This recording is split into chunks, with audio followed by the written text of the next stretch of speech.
your group. I think it's so cool that all of you are so, I guess, like being curious about technology and how to use it better is something that we don't always see in general culture. Like a lot of times folks are, if you ask them like, what do you use for your tech or whatever, you'll just start to hear a lot of complaints and challenges and, oh, I don't want to use this, or this isn't so good for me. And so when I first came to one of the meetings with the Pi group, I was really struck by how you guys all are very collaborative and helpful to each other. And you actively like want to try new things, which is just such a breath of fresh air. So I thought of all the groups that I could show some of these more kind of cutting edge apps to see if there's things that you might find helpful or interesting, it would be this group. So that was the premise when Jonathan asked me like, what would you want to present on? I was like, well, how about just some delightful apps that like make you enjoy using your Apple technology, where you're actually kind of excited to open up your Mac every day and use a piece of software versus being threading it or something. So that's the whole premise. And the first app I wanted to share, and maybe Jonathan, I don't know how we want to do this, but I want to make this interactive. So I want to kind of demo what I have in front of me. But if people have questions, I don't know if we want to kind of hold those till the end or what, so we don't get like, too off track. But I do want to be able to answer people's questions and give feedback and stuff. Yeah. In the past, Josiah, we've just had Pi members put questions in the Zoom chat, and I think they're mostly comfortable doing that. So folks, put your questions as Josiah is talking in the chat, and then we'll be able to come back to it. That's awesome. All right, let's see if I can share my screen. Can everybody see my shared screen now? Yes. Yes. Awesome, thank you. So the first app I want to talk about is a whole new reimagining of how we think about using our browsers, which when you think about the browser, like probably everybody here either uses Safari or Google Chrome, maybe Firefox, maybe Opera, but probably between being an Apple users group, it's probably going to be Safari is going to be at the top of that list. And I will just preface that as someone who's used iOS devices and Macs for a really long time, I've always been a fan of Safari just because it's so simple, straightforward, very, actually pretty fast, doesn't have any privacy. I don't worry about my privacy when I'm using the browser.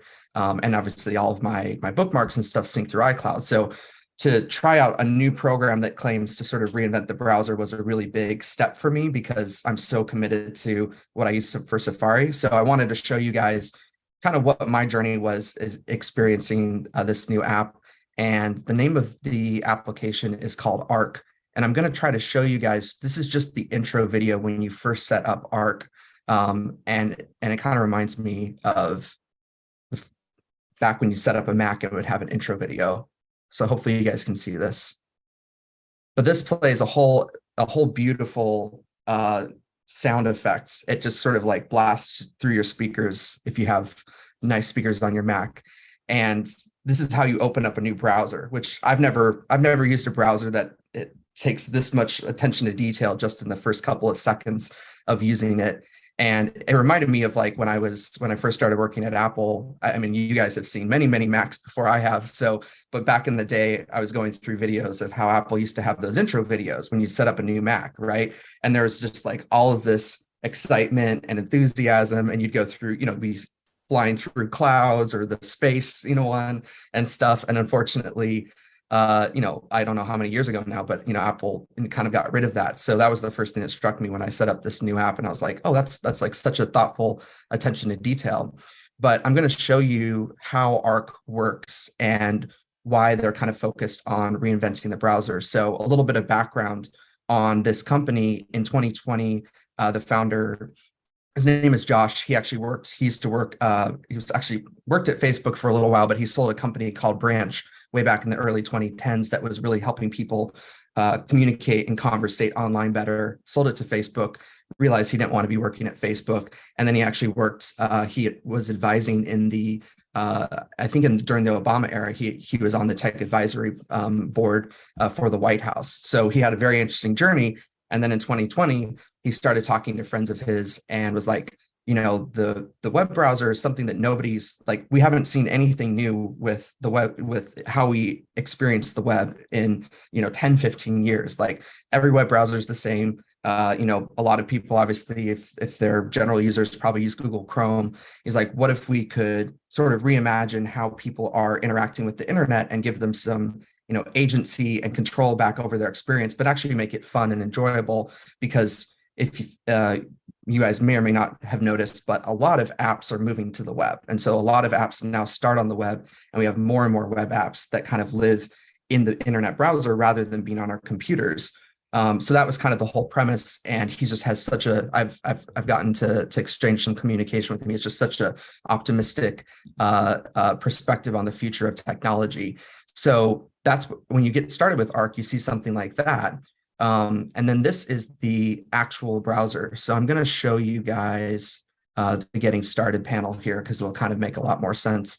So the very first thing is it's not going to look like anything you've ever seen before in terms of a web browser. You don't have tabs at the top. You don't have a command bar at the top. Everything sits in this really interesting sidebar on the left side. And so when you first get started, you have to get introduced to this whole new model of how you organize your information. But the idea is that you have your most important websites that you're going to visit at all times, kind of like pinned favorites. But all of these act like essentially little apps. So each of the websites that I use to run my business every single day, and some of these things are fun stuff, like my email's not that fun, but some of the stuff that I enjoy looking at live up here. And then on the side panel, what's really interesting is that you will pin different favorites, but as you're going throughout your day and you're using the web browser, you'll open up a new window, right? And each time a new window gets opened, it gets kind of put down here as a temporary tab. And the first thing that Arc does that's completely different than any other browsers is you can set a cadence. So after 12 hours or 24 hours, it'll automatically archive what you've been looking at.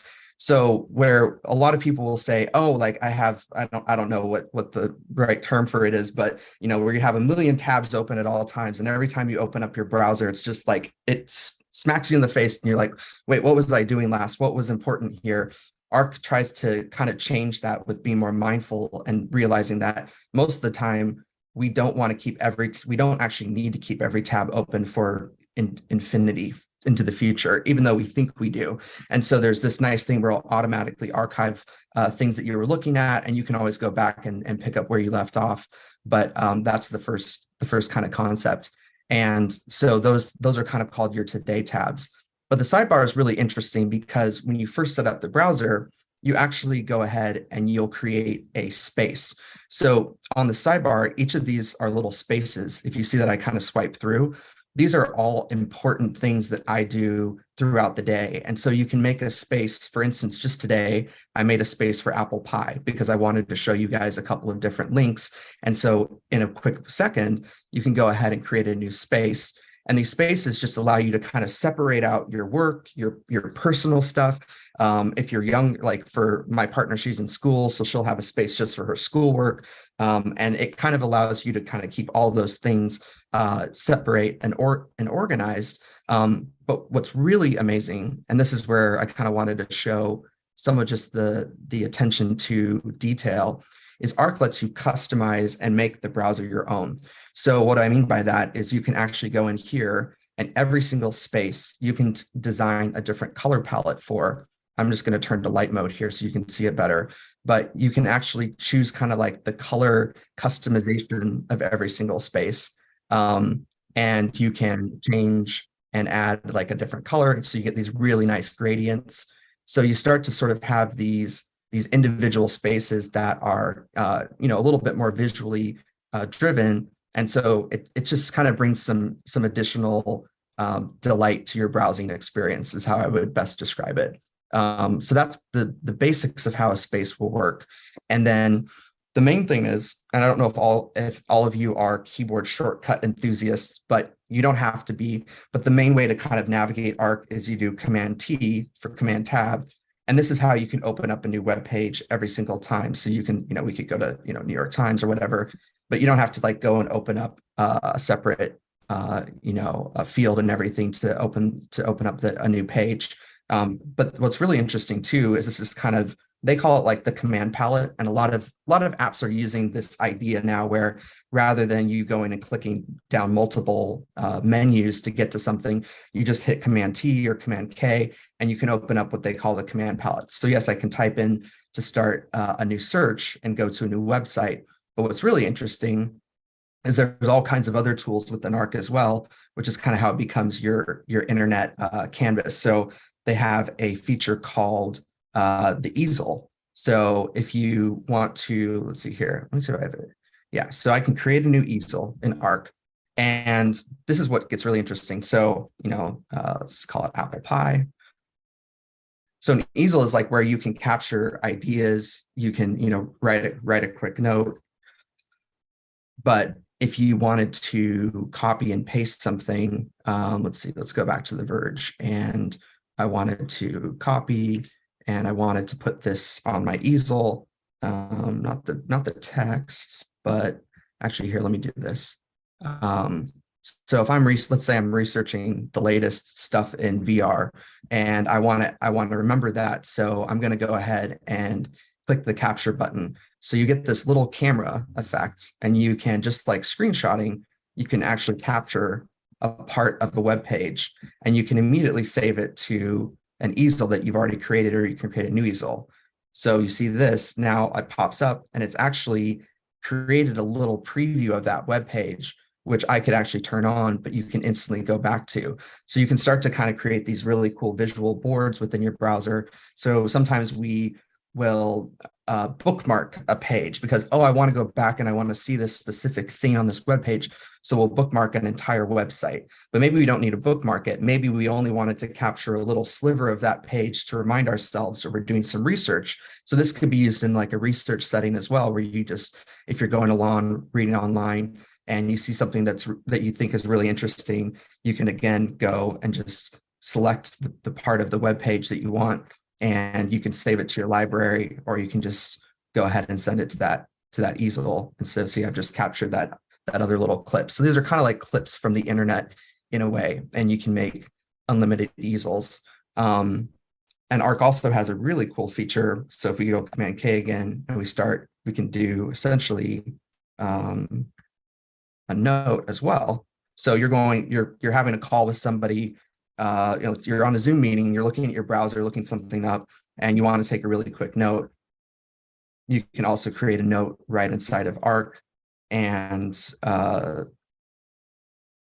you don't have to go and save it. You don't have to put it in a file. It just stays there.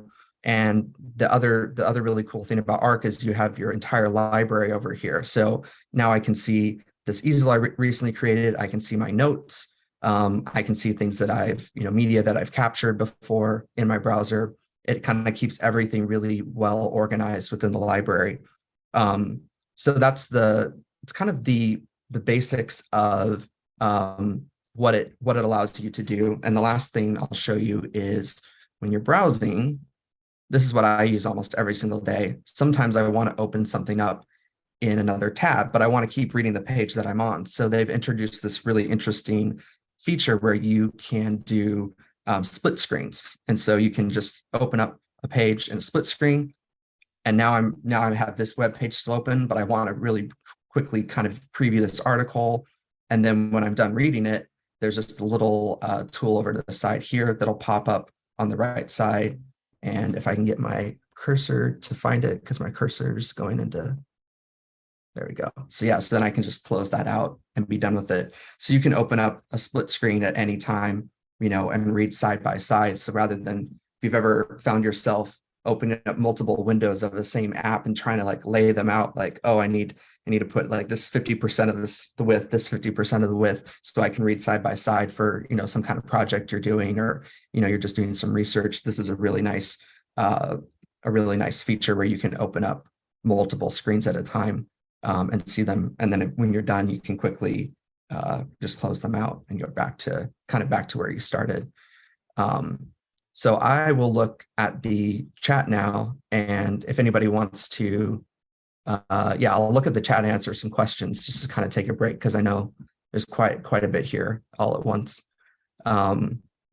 Yeah, and I see, Sam, you mentioned the Verge article on Arc. I think that's one of the best reviews to read if you want to get a really deep dive into the whole thinking behind the browser. They did a really positive review of Arc recently.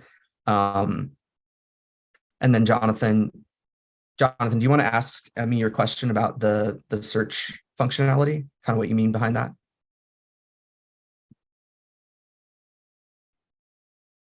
Yes, what wasn't clear actually was, can you choose the search engine that you prefer inside Arc, or does Arc have its own search engine? That's what I was getting to. Yeah, so it has a lot of a lot of the things that I'm not going to probably show today. Is it has many of the modern browser experiences built in. So if we go into settings, you can this is another cool little attention to detail. This is how long I've been using it, since May of last year. I got really early in on the beta.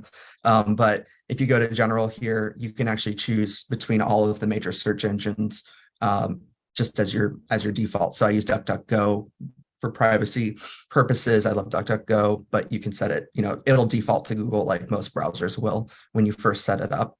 And along those lines too, in the settings is everything syncs with iCloud. So Arc is using a lot of Apple's best features behind the scenes. So this might not come up for most of us, but I actually have more than one Mac. And so when I open up Arc on my desktop versus my laptop, actually, I'm sure a few of us have that situation.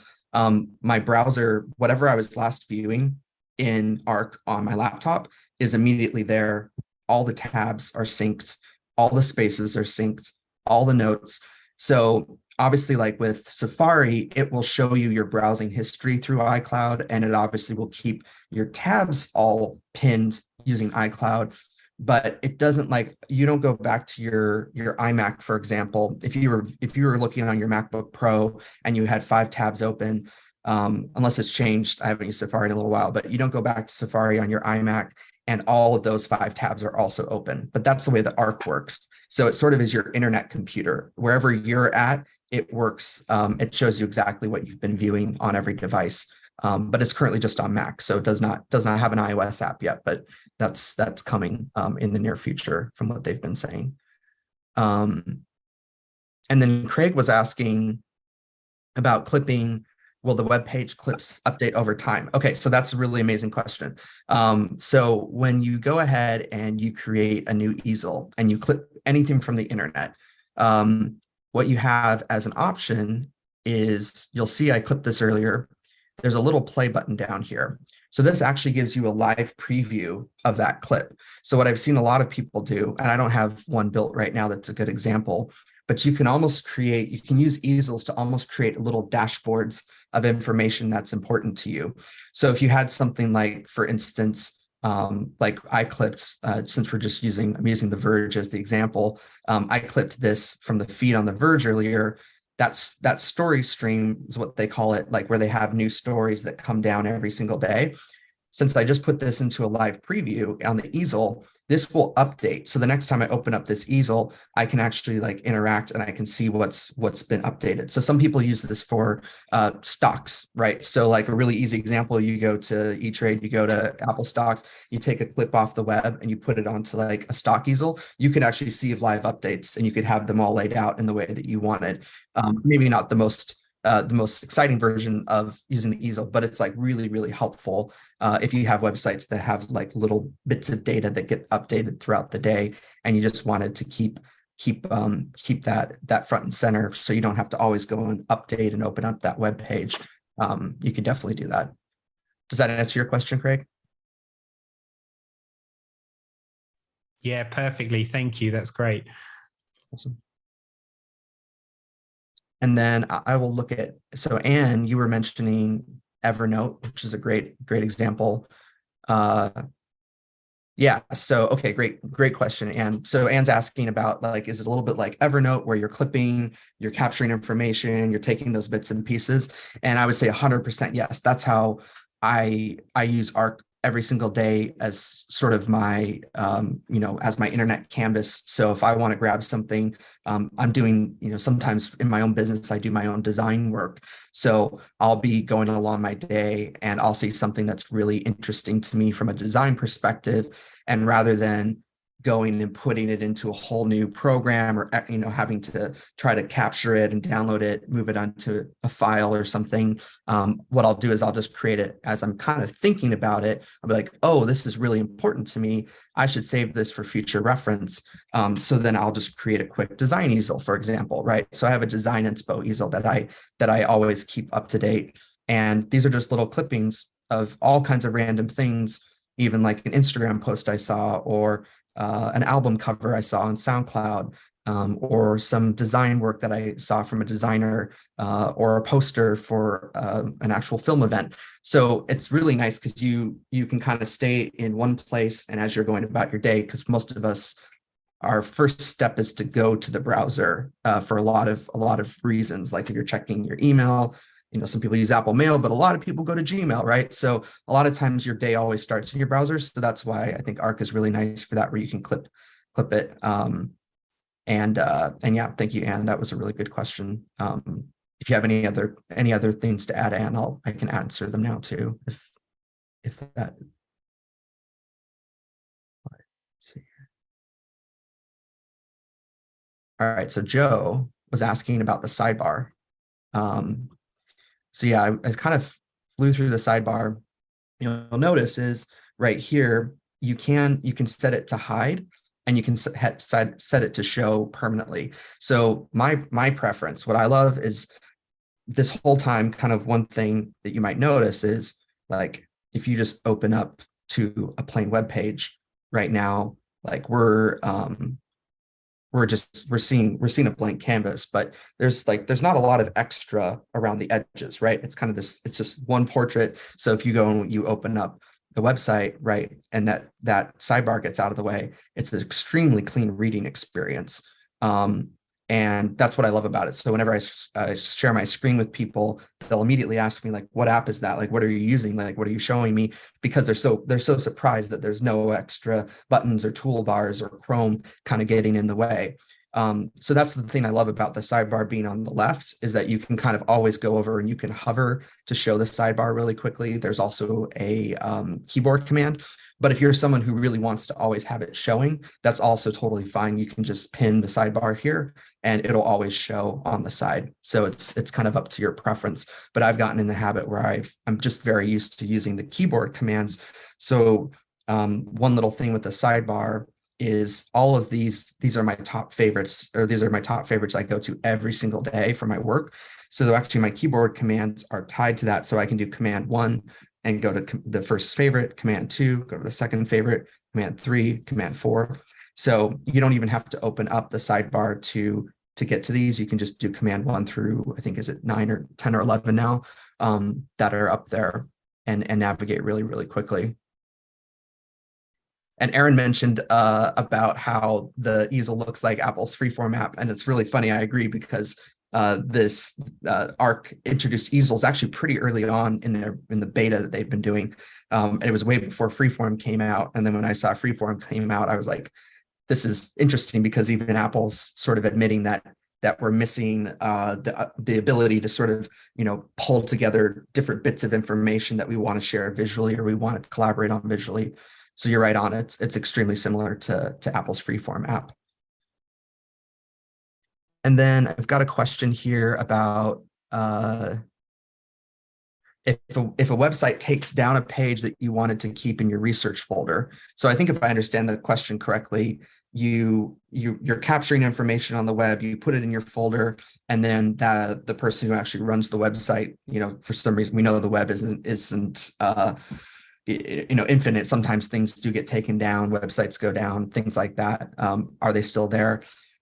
Arc does capture the pages for quick access. You're not always reloading the pages, especially if they're in your favorites, but I don't think they do a hard archive of every web page that you've saved. So you want to use a tool, like for instance, I actually have a browser extension here. Let's say that I wanted to archive this this article. I was worried they might take it down someday. There's many tools for this, but I've been using a tool recently that is called archive.md, and it'll actually put it, you can use Internet Archive as well, but it'll archive this page for you, and you can get a link, and then you could always bookmark the archived version of the web page. So it's actually doing a full download. This is a little more geeky than I was planning to show, but it's essentially creating a dedicated archive of that page. So you could always use a tool like that if you were worried that a specific research article or something was potentially not always going to be accessible in the future. Let's see. Larry was asking also about if they're planning to release an iOS app. They are working on an iOS app right now. Right now, what they're doing, though, is they're starting with just being able to send web pages. So a lot of the times I don't use on my iPhone, I browse the internet, but I don't do lots of deep work on the internet, of course, on my iPhone. So more often than not, if I find something when I'm browsing the internet on my iPhone, I want to send it back to Arc so I can kind of go in and clip something or save it or bookmark it. So they're starting with just building a basic tool where you can kind of create like an inbox and you can send pages you find in Safari and stuff back to Arc, which I think is really smart because Apple makes it very hard to build mobile browsers right now that can do creative things like this on the iPhone because of all the privacy stuff. So I think that's where they're starting this year. And Aaron, I see you also linked out to tab groups in Safari, and I was using tab groups. I use tab groups on my iPhone a lot. It's a very similar idea. The spaces for Arc is similar to tab groups on Safari, if you've ever used tab groups. I'm just going to keep going down the list because these are amazing questions. So Jonathan was also asking if you could share an easel with somebody, which is, again, one of my favorite things about the easels is if I have something I wanted to show someone really quickly, rather than going through that, like I want to send it. Normally we'd send it in an email, right? Okay, I want to send a couple of screenshots. I want to send a couple of like websites. You could quickly create an easel. And then when you're done creating it, and obviously you could type into it too, so you could even create a message.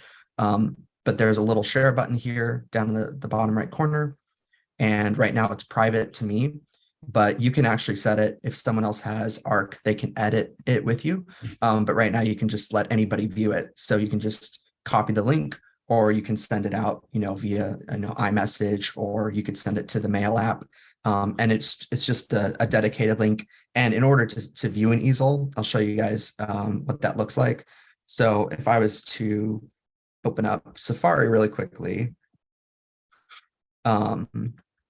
and open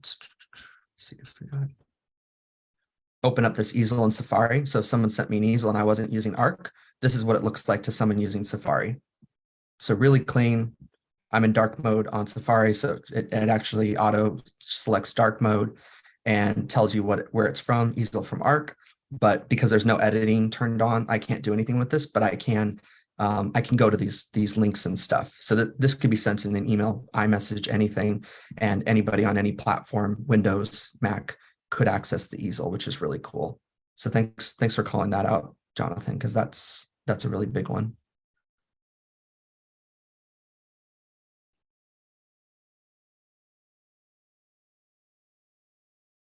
Oh, and then Gabe, really good question about Arc's business model. So going back to the founder, Josh, he's spoken a lot about this. They've done lots of videos on kind of behind the scenes of building Arc because they're a very open, transparent company. Their big thing is that they wanted to create a browser inspired by something like Safari, where the business model isn't selling user data, isn't involving advertisers, isn't signing a big search contract with Google in order to support the browser, which is how Safari is funded. But you have lots of ways that browsers are, essentially free, and other companies have creative ways to make their browser free, like Chrome, of course. So their business model is they plan to charge for team use. So this year they're starting to introduce Arc to larger businesses and teams, and then keep it free for personal use, which a lot of the programs I'm using these days are using that business model where they keep it free for personal use. They give you all the features, and then they kind of support it via putting their software into the enterprise. So I think it's a smart way to go about it. But they've been very clear they're not harvesting user data. They have a very clear if you have a question, you can actually go ask a question. See if I got my video here. But if you want to find out more about their privacy policies and stuff, they have everything set up in here, and they've put in the time and effort to put together a full privacy policy. But we don't know which websites you visit. We don't know what you type into the browser. We don't sell your data to third parties. So that's their commitment. Obviously, we have to take everything with a grain of salt with any software company, but I think from everything I've seen from the people behind it, they've been really, really clear and upfront about that in terms of the privacy and the business model. And then Larry was asking about 1Password, which is another thing. I've used Apple Keychain. I'm sure a lot of you do as well, but I've continued to use 1Password kind of as my default password manager, because I do use multiple browsers and I'm on different devices. And so sometimes Apple Keychain isn't always available to me. But if, let's see here, if I go back to,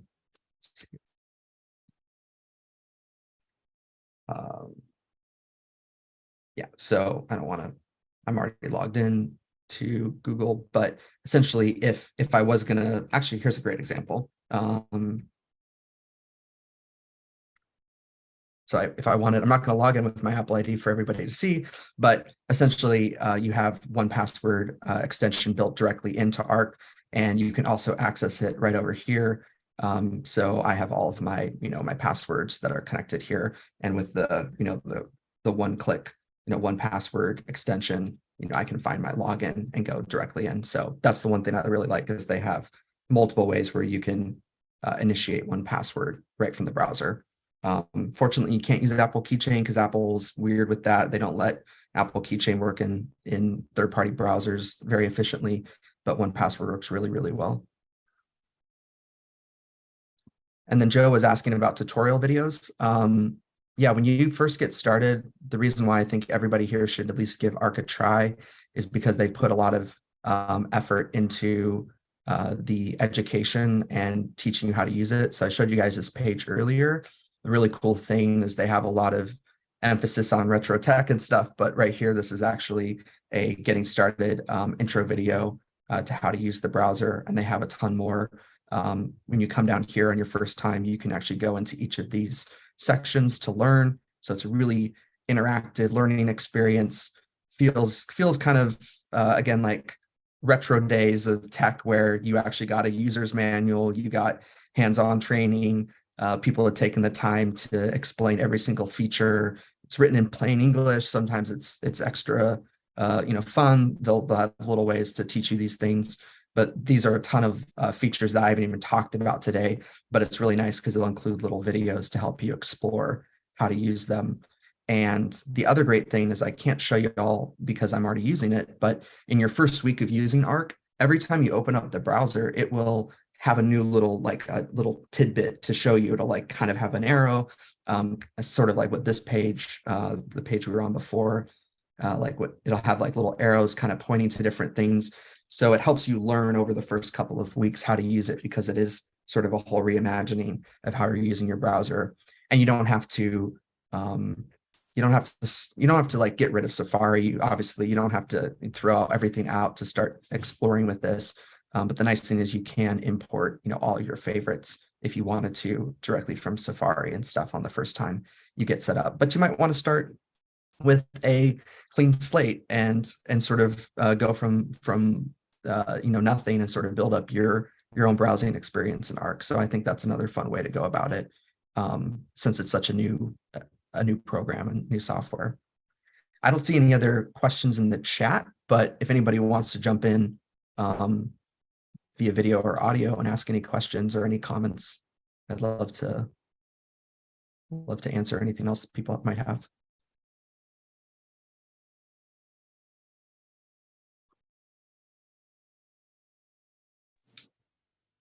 Can you edit if you're sharing an easel? Can the person you've shared it with edit on that? You before you said editing wasn't turned on. Could you turn it on for a second party? Yeah, in the little list there, you can actually go ahead and yeah, you can definitely turn on editing. And so when you share an easel, like here, go to share. Anybody can view or anybody can edit, and then that'll just send them a link that has the editing capabilities built in. So then okay, and is there a limit to how many people can do that simultaneously? I don't think so. For example, like whenever they launch a new version, so Arc is updating every single week, so you'll get a little pop-up saying, check out the latest version. I think if I have it saved, anyway, they use really big easels to do their updates. They use their own products, which is always really cool to see. So if it's kind of let's see if I can find one of them just to give you. Yeah, maybe they don't have them linked here right now, but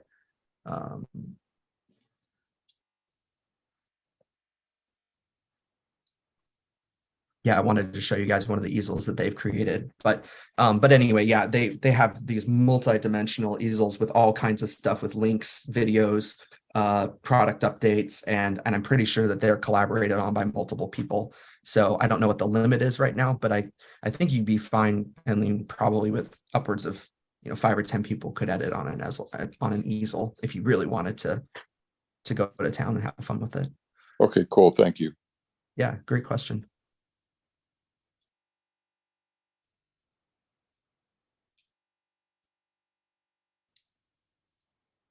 Josiah, this was just great today. Thank you very much.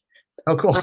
I know you picked one thing to talk about, but were there a couple of other things on your easel that you decided not to bring up today? What were your second and third choices to talk about? Just like some of the features that are here that I haven't even discussed. Well, or something other than this browser that you were thinking, well, maybe I'd talk about. Oh, yeah, definitely. Well, I do have, depending on what our time is, I'll ask Jonathan to let me know, but I do have 1 or 2 other apps to show you guys, but definitely want to make sure that it's not too overpowering of information all at once. So okay. Yeah, but I do have 2 other favorites that I had waiting in the wings if we have enough time. Yeah, Josiah, this was terrific. Thanks so much. Yeah, why don't you go on to the other things? And again, Pi members, you can put questions in the chat. Yeah, this is great. Thanks. Yeah, definitely. And also, I believe that Arc is still in invite only mode, but I have invites that I can share with everybody. So, well, I can share with whoever asks for the invites. So if I don't know, like afterwards, if there's a way, like using the forum, or what would be the best way, or we can include my email or something, but I can send out invites to people who really want to try it out, because it's definitely worth jumping into if you're a curious and experimental person and want to give it a run. But I will go ahead and share. So I wanted to talk about another app that has kind of a similar ethos behind it, but completely different subject matter. So let's see.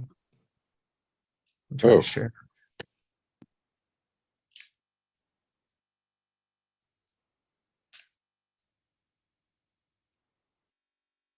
All right, can you guys see my iPhone screen? Yes. Yeah. Okay. So in the theme today of delightful apps, this is an app called AnyDistance. And AnyDistance really started with the idea behind it. It was simply like an app to track your outdoor walks and stuff, but it's become pretty much like an entire ecosystem app of all of your fitness, all of your exercise. And the whole idea behind it is that their tagline is like any distance counts, which is just to motivate you that whatever physical activity you can do is something that you should, celebrate and be proud of. And it's like a very visually driven app. So it's actually was created by someone who is a photographer and has worked in startups and stuff with related to photography. So it has a lot of emphasis on sharing and photography, but it's also extremely just a really amazing utility if you're an iOS user. And they've just recently added some new features I'm really excited about. But the whole concept behind AnyDistance is that it syncs with Apple Health. So everything that's tracked, if any of you guys are Apple Watch users, obviously you're probably iPhone users, anything that Apple Health tracks, you can go ahead and you can see all of your activity here in AnyDistance. And for me, it's kind of like the more exciting, enjoyable activity app that I wish Apple had made, that really lets me share and tell people like what I've been doing. So I'm a casual, I would say I'm not a expert cyclist. I'm a casual cyclist. I live in New York City, so I do a ton of walking. So some days I'll have crazy step counts and I want to share that, but I just like tracking my own progress. So the very first thing that lets you do is when you get started, if there's something that you're trying to work on, whether it's like steps or biking or something, you can set any type of goal for a certain activity type, and they have all the activity types that you would find in Apple Health. So again, maybe you want to walk the dog for 10 minutes a day, and I mean, hopefully you're already doing that, but something that you sort of want to set as a goal. So let's say we have a walking goal, and this month I want to do 50 miles of walking. And so, I mean, this month's almost over. So if I want to do March, 1st through, the end of March, I can set my own kind of targets. And this is a new goal. And this is what motivates. It's not competitive. It's not like Apple has competitions and activity competitions. It's just purely for your own, self, I think, discipline and stuff. So you can use the goals. I don't always use goals, but this is a really nice way to get started using it. And then you can track your progress. And again, you don't have to put anything in here. It's all going to come from Apple Health. So as long as you've tracked a workout somehow, this will come in. But the really amazing thing is, again, this is something that for iPhone users, I know in some cases, everybody's not an Apple Watch user. And I would say the iPhone, there's different apps like Strava and stuff. But a lot of those apps I find to be really overwhelming, and they're sometimes putting advertising into the app and other things that I don't want to see. And I don't want all of my fitness to be a social media experience. Like, right, I want to see a feed of everybody else's activity. I know some people like that, and that's why people use Strava, but this is sort of an alternative to that. So if you're about to go out for your first walk and you don't have an Apple Watch on you, or you just prefer to do that on your iPhone, you can actually track activity right from any distance. And again, just really beautiful design. You can choose a walk here, and you can go ahead and just choose to go. Or if you're setting yourself a goal, you can set a time goal, a distance goal. Again, this is going to be very familiar to what Apple lets you do, but it's just very visual, and I just like the layout of it, and it keeps me a little bit more motivated than using Apple's default one.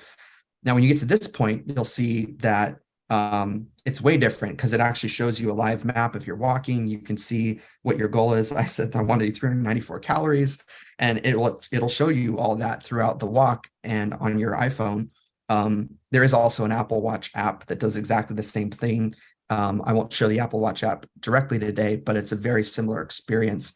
So I actually use it exclusively to track my progress on my Apple Watch. But when you pause an activity, for example, some apps aren't that intuitive, I think, especially with fitness tracking, but this one is. So when you pause it, it's actually paused. You're not done with it. And then when you actually finish, if you want to finish, you have to keep holding the stop to intentionally finish, so you don't accidentally end your workout.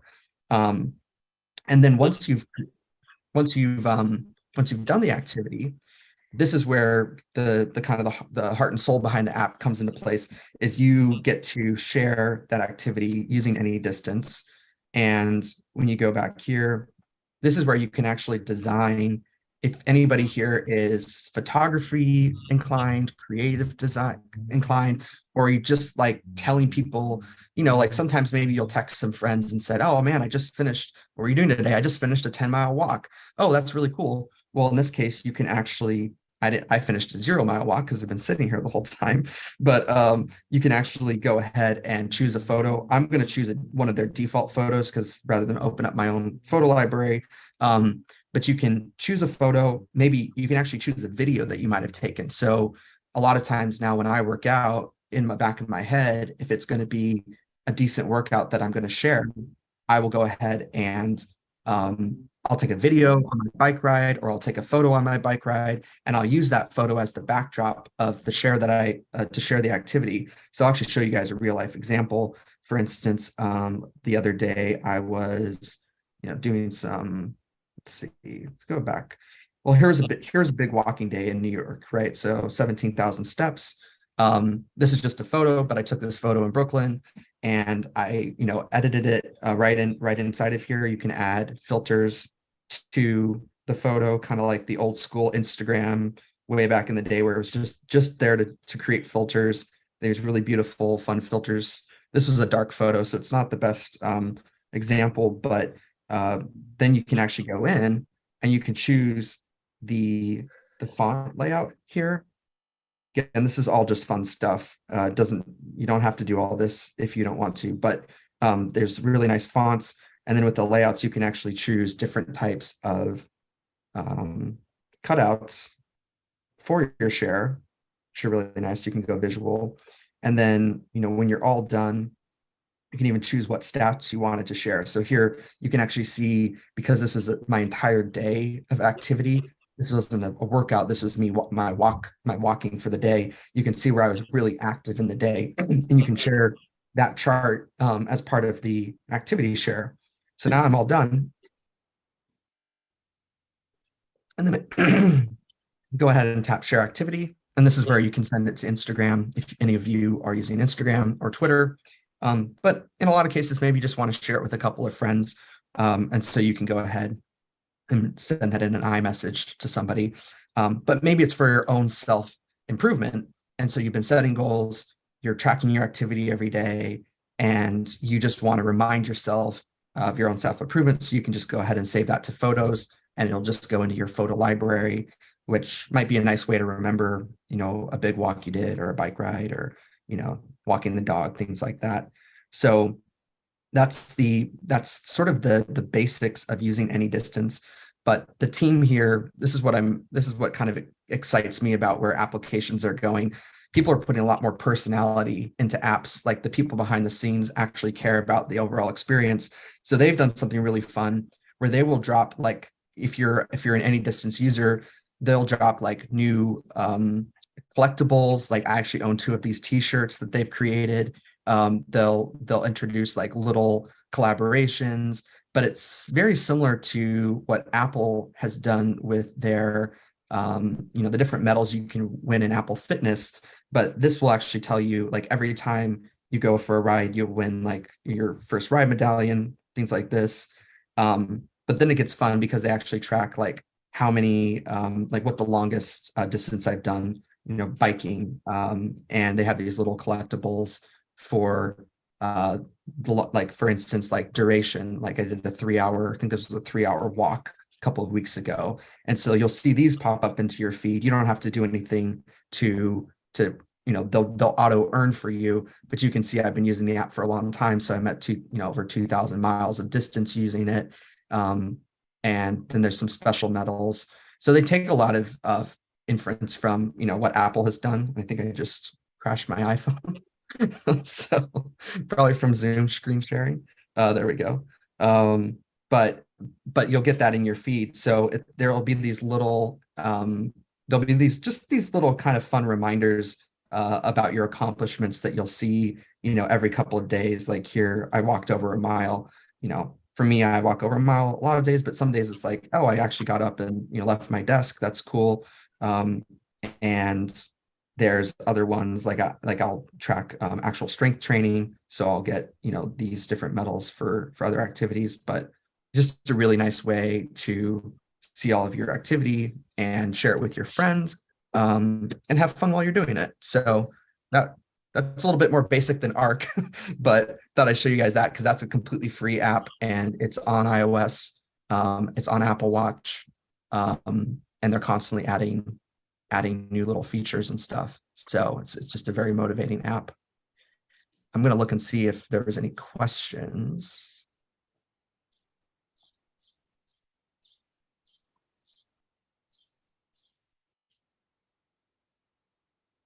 Jonathan was asking about starting an activity most easily. So you'll see on, this is a page on my home screen. You can, I believe the fastest way would be to long press. If all of you know on iPhone, you can long press on an app and get different options. So you could the most quickly start a walk right from here without even opening the app, and it'll just go ahead, and I could just go, and I can start walking right away the minute I walk out my door. And I don't have my Apple Watch obviously here to share, but if I jump back in, the fastest way is if you have an Apple Watch, which is my preferred way to start a workout, of course. Let me see if I can share this so you guys can see. Screen share. Okay. So they just introduced the Apple Watch app about 2 weeks ago. That's why I wanted to show this to everyone, because it's brand new.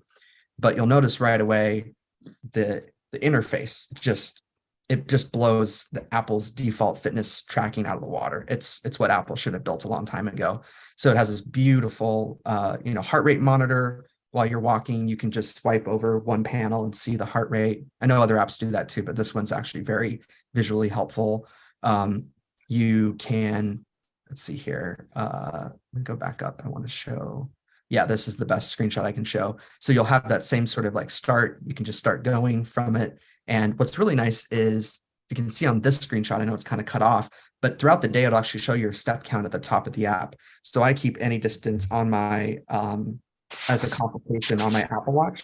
So I can pull it up and I can see right away. I haven't moved at all this morning, so I'm like 1,000 steps, but I can see my step count at the top. And then I can just, what you can do is tap, if you're doing a bike ride or a walk, it'll be in that list. You can tap and hit go, and off your running, off your walking, your biking. It's really nice. And this syncs, again, all Apple Health. So everything's synced through your health app, and it syncs back to any distance on the phone for you to see. So that's definitely couple of the fastest ways to start a workout. That's a really good question, Jonathan.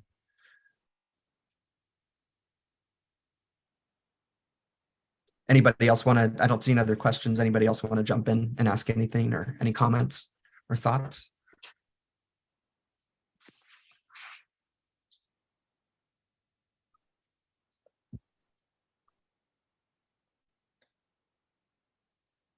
Does anybody here track their activity?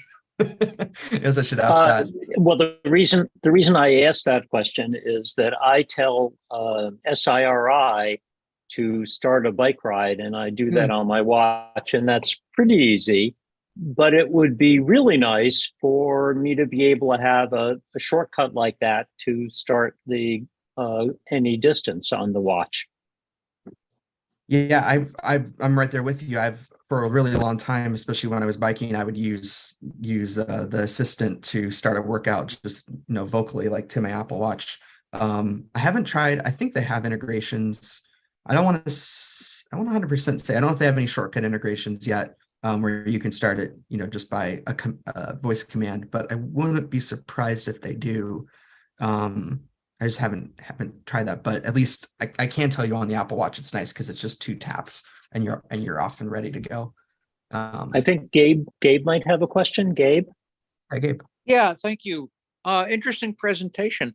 You asked or mentioned who might be tracking stuff. For a little bit over 2 years now, I've been in a cardio health study called Heartline, and that actually got me a free Apple Watch. I either could have bought it for $49 or I've had it on loan and supposedly have to return it at the end of this year.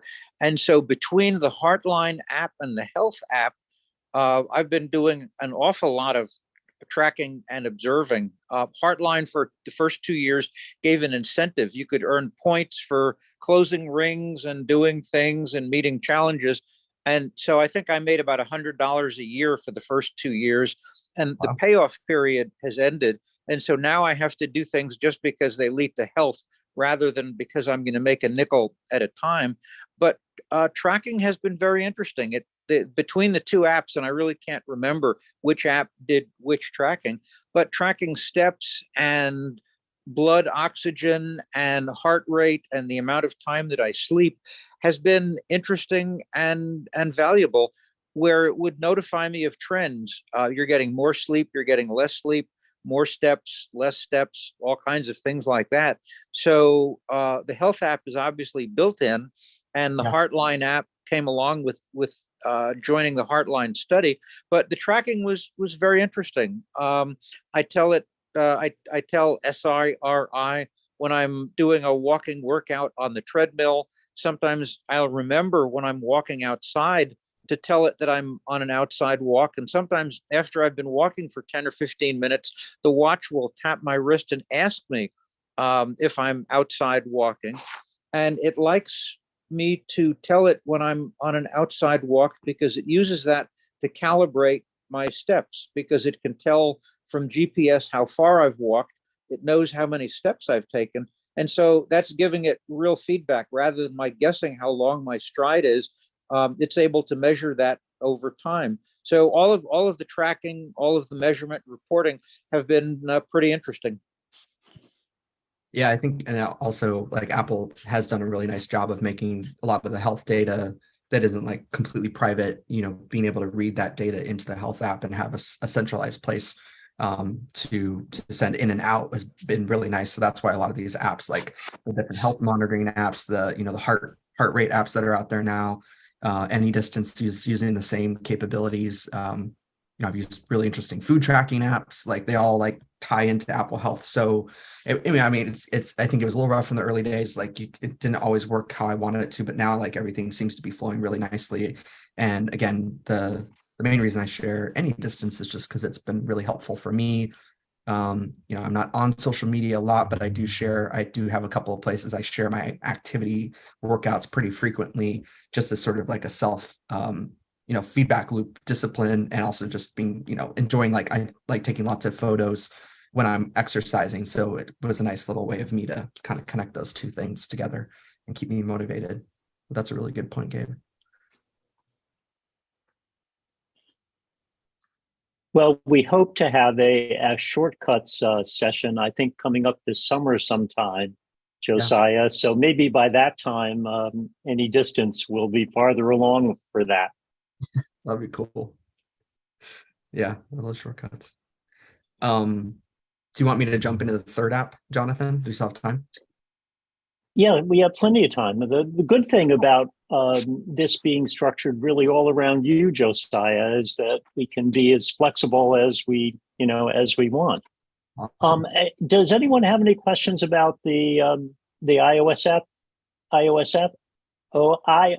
app, or should we move to the next thing? Just really quickly, how does it deal with time on a treadmill or a rowing machine or something? Oh, like what's the experience like when you're tracking that type of activity? Well, how does it track it? I mean, do you just tell it how many minutes you've spent on it? Because it can't really tell.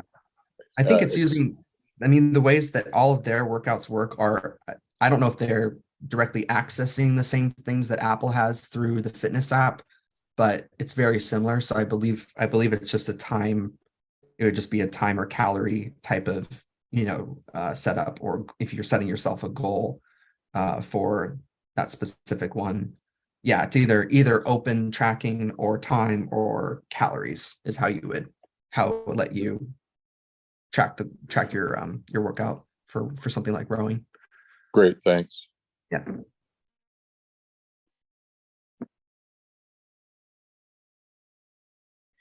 All right, if there's no other questions or comments, I'll jump into the third one. Sure. So I want to come back to the Mac to end today. And this app, I'm going to guess maybe a few of you may have come across before or heard about at this point, because they've been around a little longer than Arc or Any Distance, but they're still a very new concept. So I'm going to share my screen.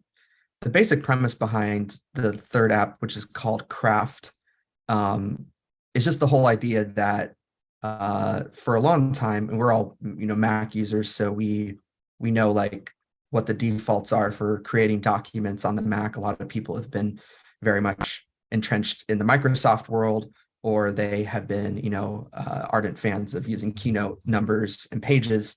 And in my time when I used to work at Apple, I would teach a lot of people how to use pages, Keynote, and numbers, because they always thought that they had to have Microsoft on their computer. They had to pay for it. And I always be pointing out to people that's not completely true. And it would always be a question of, what are you actually using it for? So Craft is, I would say the best way to describe it is like kind of like a home for all of your documents. Now it's focused on like documents, not so much on spreadsheets. It's not focused on presentations, but it's focused on writing in like very beautiful way, where you have incredibly helpful layout tools and stuff, but you can also just write something very quickly, and it's saved in Craft, and you can go about your day. And so it's sort of taking away, like there still are files essentially within Craft, but with document management, the weird thing today is when you're using Pages or Keynote or Numbers, let's just focus on Pages, it saves automatically in iCloud, but then you have all of these different individual documents that don't have any relation to each other.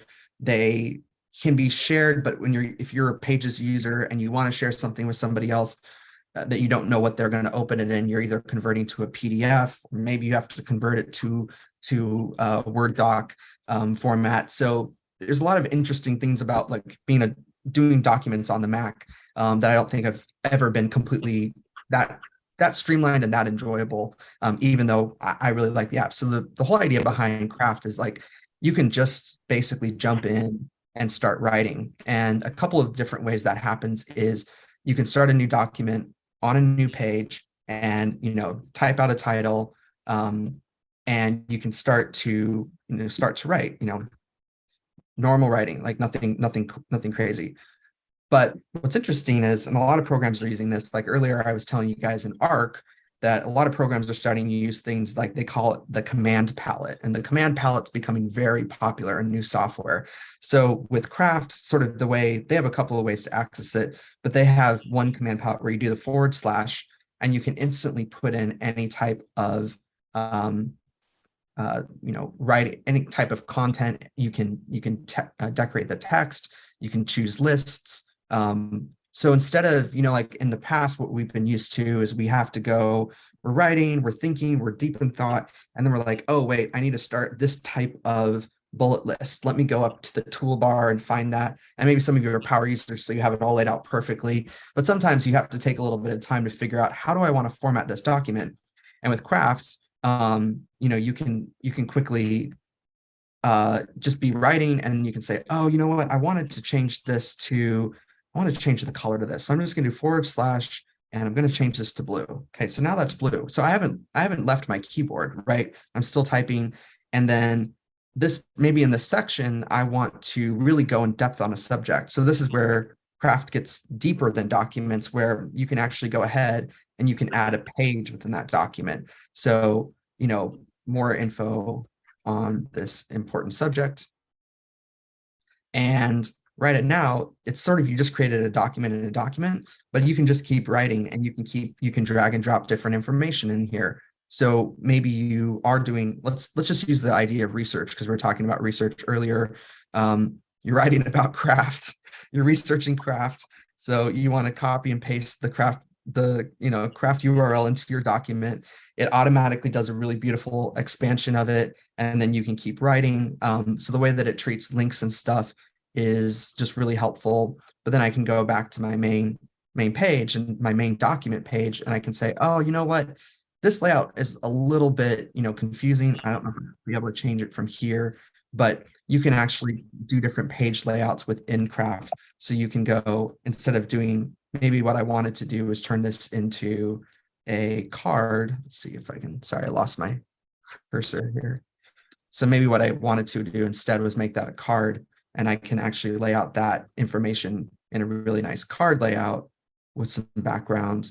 And same idea, it's just a document in a document, but it starts to kind of give you a lot more power over your formatting. And the reason why I am a huge user of Craft is because on iOS, they have some of the nicest iOS apps you will ever experience when you're trying to write on an iPad or an iPhone. I know most people don't do long form writing on an iPhone, but you have just it feels all native. It feels you can drag and drop, and you can share really quickly. So that's like getting started on a document. I'll show you an example of what a finished document looks like in Craft to give you a better idea of how powerful it can be. So this is their getting started document. This is built in Craft. So here's just some normal text, but they've added some nice detail to the formatting of the text with some color, actual gradient color, which is part of the format you can do. But then they've said, okay, well, we want to teach you how to add content. So each of these are little cards within the document. You open it up, just a plain document. But what's really nice is I didn't have to leave this document, go open up another file, and then I have multiple pages, documents all open. I have it all open in one place, and you can keep navigating back and forth. You see they've dropped in photos here. They've dropped in these little call outs, what they call them, that are kind of color coded. That you can even put in equations into here, and you can lay out and embed different code snippets and stuff. So you'll see how it can get really powerful. And then if I go back up one, actually another really cool thing is, this is where I've always found it to be hard how you're going to share it with somebody. So maybe somebody just needs your document and you don't need to send them a whole attachment, right? Our whole experience for many years with email is that we send attachments, we forget to send attachments. The attachment changes, it's no longer valid. So what if you could just send a link to a document for people? So you can just copy that link and put that into an email. And then if you keep changing the document for some reason, that link will always be live. So if somebody receives your document via a link, let's do the example like we did earlier. And I'm going to open up Safari and I'm going to put in that link. Well, here in Safari, this is what that document looks like in my browser. Exactly how it looks like, how I created it. There's no difference. It remains, all the formatting's there. You know, like when you share a Pages document, you might go to all this trouble of like formatting the fonts and doing nice things if you're putting together something that's important. And then someone receives it, they don't have the fonts installed on their Mac. They open up the Pages document if you forgot to send it as a PDF or didn't think you needed to, and all of a sudden, like, all the formatting's gone, all the nice work you did is gone. That's the difference with Craft, is like this document is going to be the same on the web, in your, on your phone, and also on your Mac. So now I'm just experiencing the same document on the web. And what's really nice is, kind of going along, we've talked a little bit with ARC about collaboration and stuff, is you can see that, like, me viewing this document, I can actually go ahead and add comments to it. They have the comments turned off, but anybody can comment on your document if you turn on comments. So someone could receive a doc, you say, hey, I want to get your feedback. Like, what do you think about this specific line or whatever? And like with Pages, you have to do like, track changes, or you have to do collaboration and turn that on, which I think are really amazing tools in the right scenario. But with Craft, it's like someone can, I share Craft documents with people I work with outside of my business all the time. And I just ask them, hey, can you add a comment here? They don't have to log in, set up an account. They can just quickly share their feedback, and it'll actually show up right on my home screen here. It'll say that somebody had commented on my document. Now, some of us, having used documents for many years, we are very particular about how we organize things. So rather than having to have a crazy amount of organization in your Finder, like maybe someone here really loves Finder and having really keyed in on, like, this is my folder structure, this is where I put this is my documents. In Craft, you can kind of do the same thing, but you always know where things are. So I could very quickly create a new folder in Craft, and we'll just say important docs. And I can actually give that folder some design. It's not related to money. We'll just do this one. I can give it a color, so it's color coded. I can even remind myself what the specific folder is about. And then now, under my folder section over here, which I'm now viewing this folder, is important docs. So in the future, if I'd finished this beautiful document I made later, I can just drag and drop right inside of Craft, and it's now in the important docs folder. The interesting thing is that on your home screen for Craft, you can always see the most recent documents. So you don't have to go searching like which folder did I save that in, or did Pages automatically save it to iCloud? Okay, which, and so that's, for me, it's just nice. It's like a stream. It's like a stream of consciousness, but also if you're a very highly organized person, you can go into these specific folders and create subfolders to keep everything. I don't think, multiple folders is always the answer anymore. But you can also do really quick, you can actually open up another tab on accident. But the search capabilities are really, really impressive here as well. So you can go ahead and search really quickly across anything you've ever written, whether it's the actual content inside the doc. I think maybe one problem sometimes when we're searching in Finder and we're trying to find a document we created a year, 2, 3 years ago, we're trying to find maybe something we wrote in that document versus just the title. Like, oh, did we get lucky enough to title it the right way? So I can start typing here. Look how fast the search is. It's instant. So beautiful documents, that's the first thing that shows up. And I don't even have to click on it. I can actually see a preview of my search, right, by just putting my cursor over it. Or I can see Craft also, every single line in Craft that you write is a block. So I can see blocks that have the word beautiful in them across every document I've ever created. This is a newer account that I set up for demo purposes, so I don't have a ton of history, but it could get really interesting where you can see, by almost any kind of keyword search, everything you've ever written inside of here. And there might be questions already in the chat. I'm not looking, but one of the last things I'll add is that you might be concerned about formats, right? So maybe you are sharing with people who are very particular about what format they get a document in. Maybe they don't want a link. Maybe that's too modern. So you can actually just from here create PDFs right inside of Craft. This one's going to take a bit because it's a little bit more visually inclined. See how fast that was. You can share it into almost any format you want. So you're not limiting yourself in terms of interoperability with past programs and stuff. I can generate a docx right from here. So if I have to send it to someone who's using Windows, and there's also you can even transfer your Craft documents. Some of you who are Apple Pro power users here might recognize a few of these apps. Where you can actually send them over to like things if you need to add it to your reminders, maybe day one, someone's journaling. So a lot of cool integration.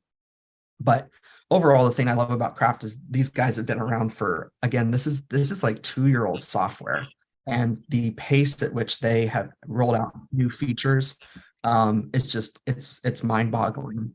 And they're very much like an Apple type of company where they really care about every single little detail. If there's something that you think, oh, well, this probably isn't here. I've always been surprised that I'll find something new every time I use Craft that I'm like, they wouldn't have time to think of this yet. Like it's new software and they've thought of it already. And even when you're writing, like I'm always encouraging people to think, how to sort of like take control back over your time and your focus, and not always be so multitasking and be intimidated by all the things that are happening. So what's really nice is if you're just someone who needs to deep dive into a subject and start writing, they have an instant focus mode. This is focus mode. I can just write, nothing else is in my way. And then when I'm done, I can go back in the program and I can exit focus mode really quickly.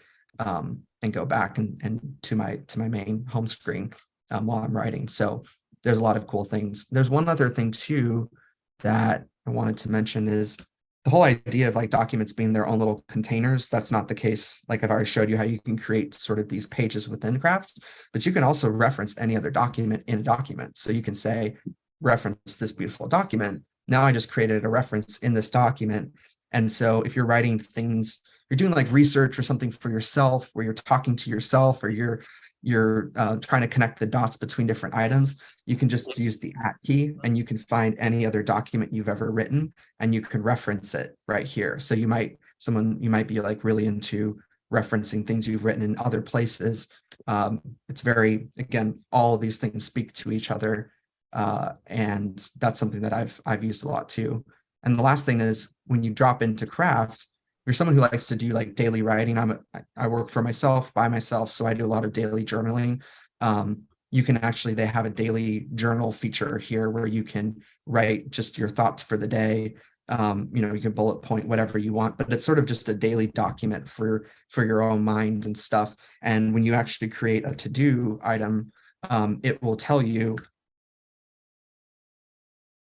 there's a to-do on that daily list. So you can actually look at the to-dos you've laid out. And if you go back to the home screen, you'll see that there's one to-do that I've put on for today, and it'll remind me about that. And if I wanted to, I could move those to-dos to next Monday, just from right here from the daily note. So if you are someone who likes to sort of try to do everything in one place, Craft lets you do everything in one place, where you could almost make it a bit of your own task manager, document creation, collaboration, hub for all those things. But you don't have to use all those features. They're just nice little additions. So yeah, that's Craft in a nutshell.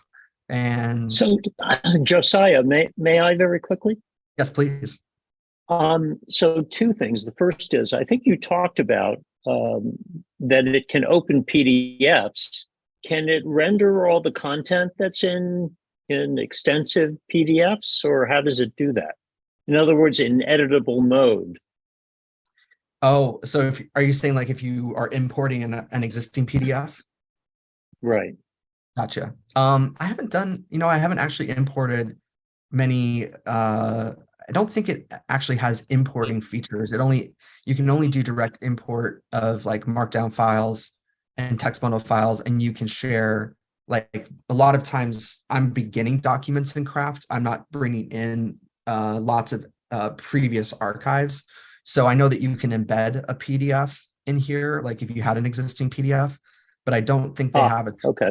Yeah, that's a good question, but I don't think they have a tool yet where you can fully like kind of strip everything out of an existing document and make it into a Craft document, because it's such a different type of formatting and stuff.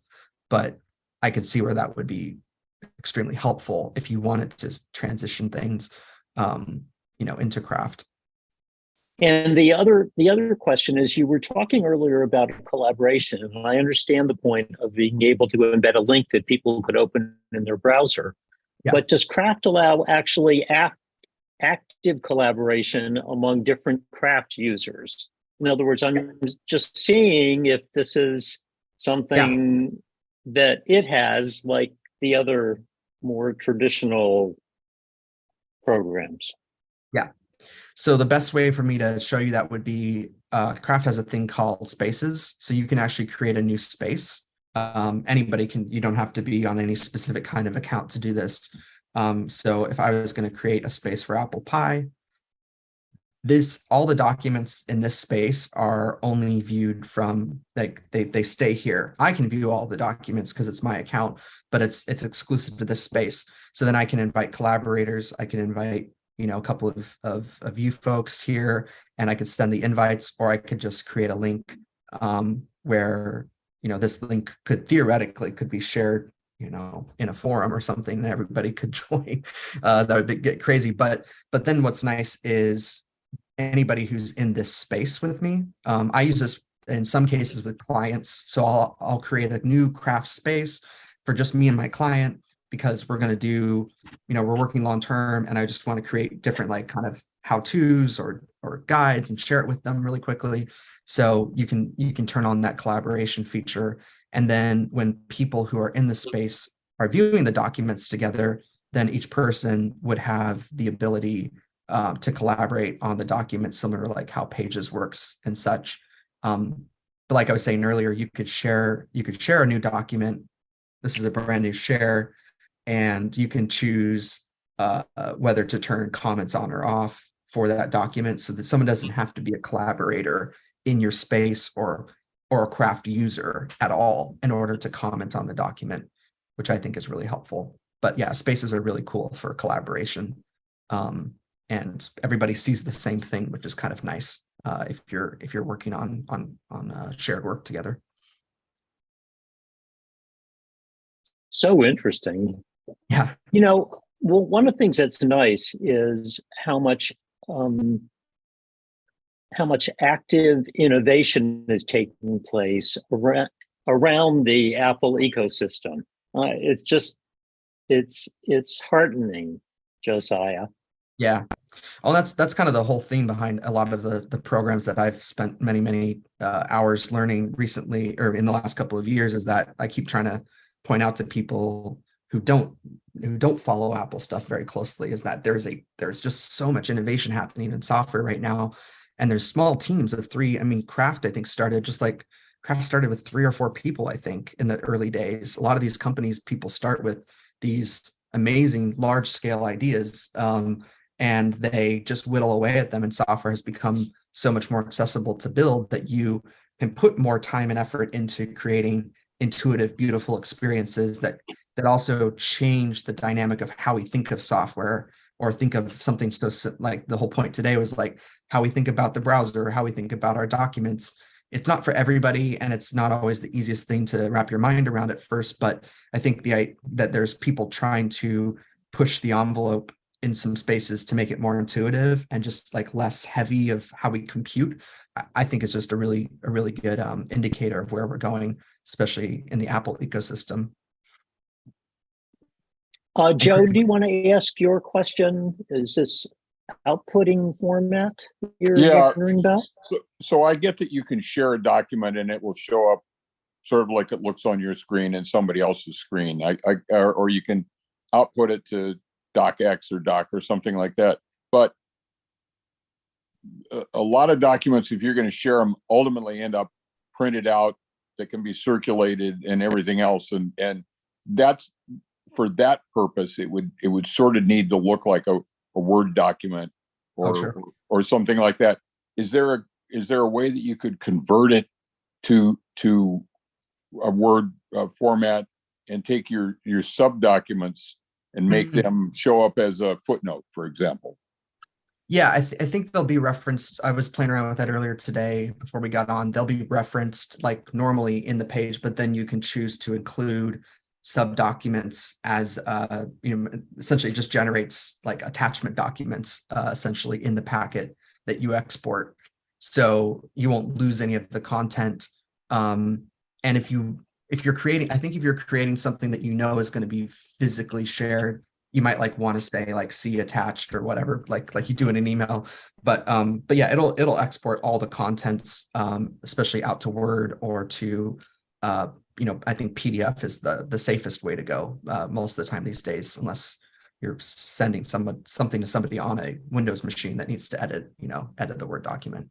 Sure, but there's no way that where I used to work, people were footnote happy. Oh yeah. And immediately when you started showing the sub document where you could put a note or something else, that looks like a footnote to me, or the information that would be in a footnote. And I just wondered if there was a routine, a macro, whatever, that you could make that show up as a footnote rather than a little line that says "see attached." Oh, gotcha. Yeah, I haven't played around with that enough to have a good answer. But I do know that like any of those sub documents you can lay out in multiple ways. In terms of like in the document flow, you can make it a page, you could make it a card, but you could also just make it plain text with that looks like it's hyperlinked and underlined. So when you do go to print it, it would, reference it and then, put it at the end. But I'm not exactly sure. Yeah, the footnote idea would be really, really helpful. I don't know if Kraft does it that way currently when you go to export. I'd have to play around with it more. Thanks. Yeah.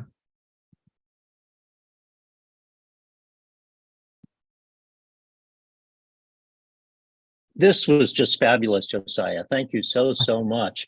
Pi members, any last questions for Josiah from the things he just talked about?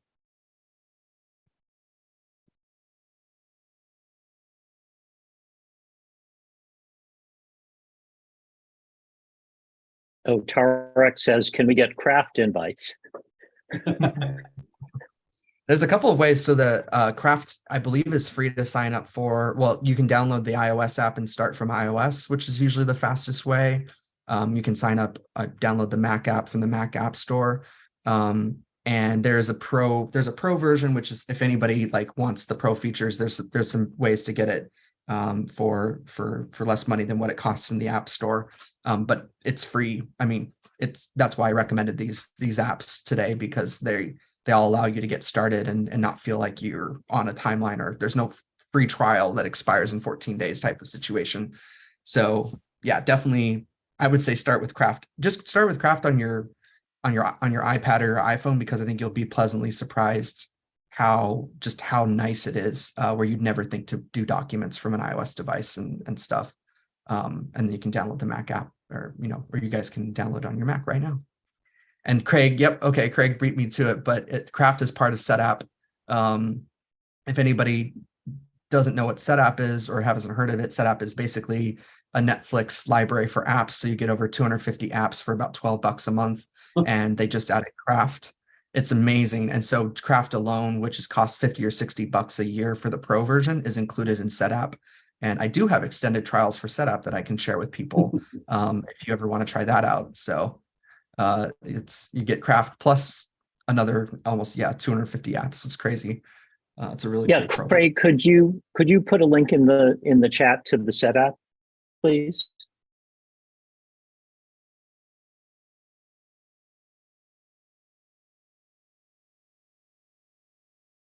While he's doing that, folks, I wanted to congratulate Needham Langston, who is the Door Prize winner today. So Needham, you'll want to tell us whether you would like an AirTag or a Apple gift card as your Door Prize winner for today's meeting.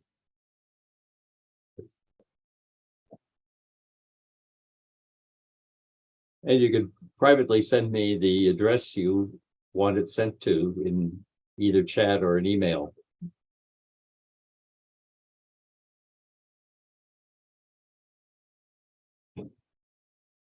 Well, I think we'll follow up with Needham afterward. Right. So for the remaining time, let's turn to our next topic, which is getting back into the history of the Pi and user groups adding on to that. Just to first initiate this, I wanted to show a couple of slides.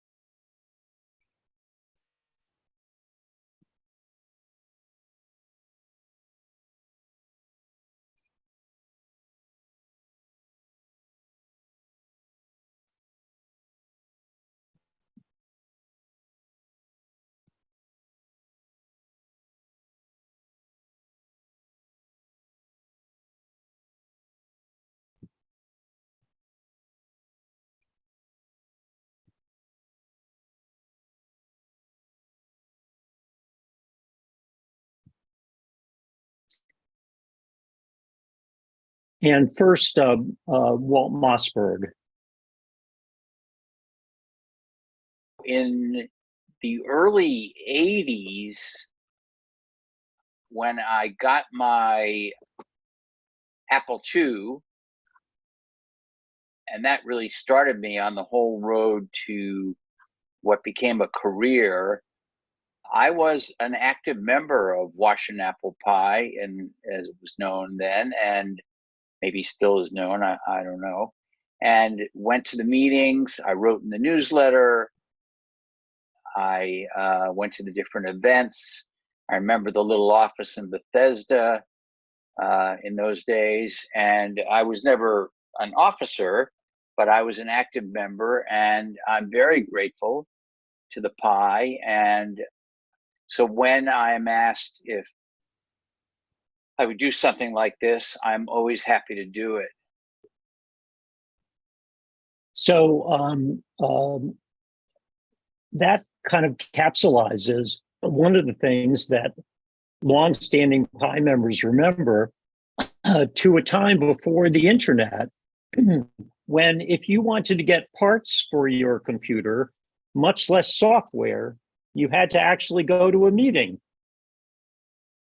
One thing that I collected a little bit, just to touch the Pi history from journals, was that these are all journals that are on the Pi homepage that Lawrence Charters assembled.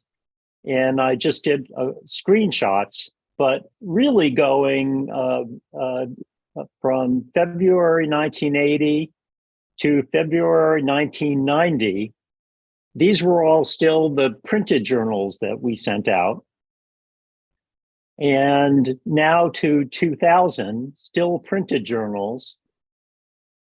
And now to 210, where we've already gone past printed to electronic journals. And 2015 was roughly the final printed journal. And then for a while, we did Bytes of Pi newsletter. Now that was in 2020, but going back to 2015, 2016 is when the Pi first endowed the scholarship at George Mason. And Pi members have really enjoyed, since that time, the fall of 2016, meeting these young people and having them share their plans and experiences with us. And we have a new scholarship recipient who we will hope to introduce at a future meeting. Now with that, let me stop the share.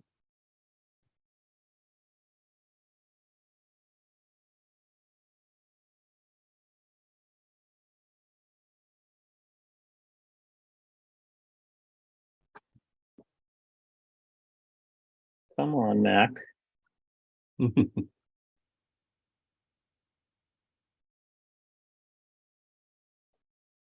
Roy, can you stop my share? Okay.